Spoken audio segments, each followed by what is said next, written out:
en 1925, Camille Renaud, jeune pâtissier, acquiert son propre restaurant alors qu'il a à peine 20 ans. Jeune et prometteur, Camille n'est pourtant pas un cuisinier comme les autres. Tout d'abord, il serait difficile de ne pas remarquer ce garçon à la figure massive de plus de 120 kilos. Celui-ci même qui transformera son restaurant en une véritable galerie d'art, attirant dans la petite ville encore industrielle de Puteaux, le tout Paris des années 20. Camille avait développé dans sa jeunesse un goût prononcé pour les nouveaux courants de ce début de siècle, comme le fauvisme, ou un peu plus tard le cubisme. Cette passion ira même jusqu'à inspirer des créations culinaires pour le moins originales, comme sa croustade Kupka, son turbo Villon, ou encore son soufflé Kandinsky. Ce n'est alors peut-être pas par hasard que ce dernier s'installa dans cette petite ville, à quelques rues seulement de l'atelier de Jacques Villon et František Kupka, qui, avec d'autres artistes, forment le groupe de Puteaux.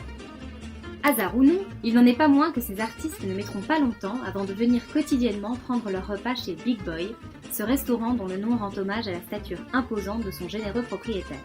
Car généreux, il l'est. Notre cuisinier accueille en effet à bras ouverts ces artistes qui se font de plus en plus nombreux grâce à son contrat du carton. Par ce contrat, le restaurateur donnait au peintre un carton comprenant du papier blanc, des pinceaux, une boîte de gouache, puis disait à l'artiste « Puisque vous êtes là, vous feriez bien un petit dessin. N'aimeriez-vous pas faire mon portrait ?» Pour payer son repas, l'artiste dessinait ce qu'il voulait et le mettait dans le carton. Nombreux furent ceux qui dessinèrent Camille Renaud. On peut entre autres citer Villon, Léger, Braque, Derain, Kupka, Dubuffet.